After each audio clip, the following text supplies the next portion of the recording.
Well, hello and welcome back to the channel.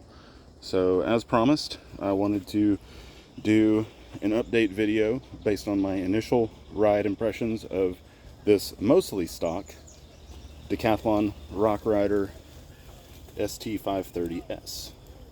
And what we've got here is just a couple additions. I put some ergon grips that I had in my parts bin, of course a water bottle cage so I can carry my little tool canister.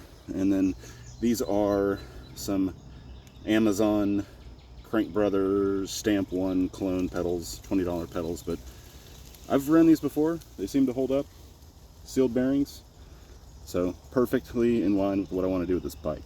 So we've got some kind of sloppy conditions out. Just started kind of misting, fog this morning. We're supposed to have a lot of rain later, so I wanted to try to get out. All the trails are in decent shape, so as far as not tearing anything up, that can be an issue where I live.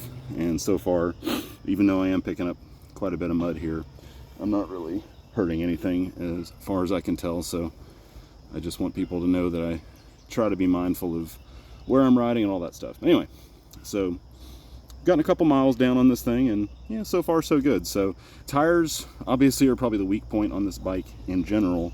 They definitely seem to contribute to a lot of the bike's sluggish feeling, accelerating and cornering.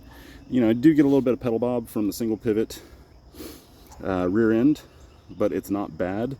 My biggest complaint is I got some sort of clunk coming from the rear shock. Seems like, from as far as I can tell, maybe something going on right up here. I'm going to check the bolts stuff when I get home after I wash this thing off.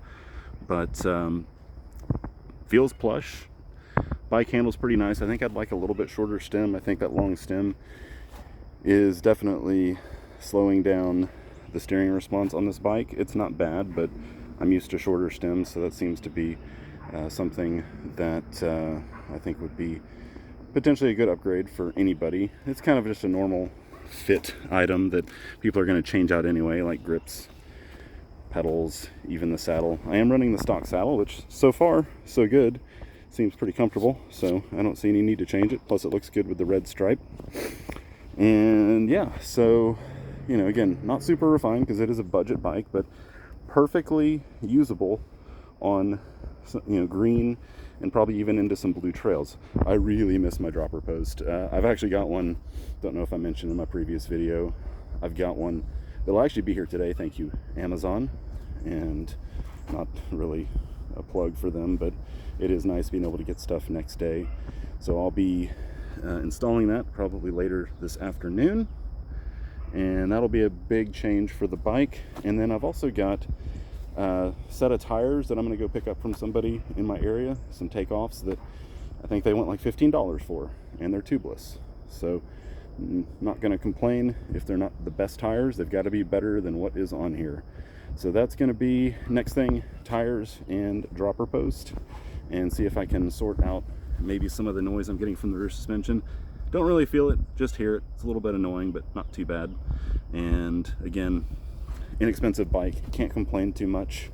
So far, so good. I like it, and we'll see how it goes from here with some upgrades. Well, thanks for tuning in. I appreciate it if you'd subscribe, like, comment, share, do all that good stuff. And I won't see any of y'all because you'll be seeing me on the next one.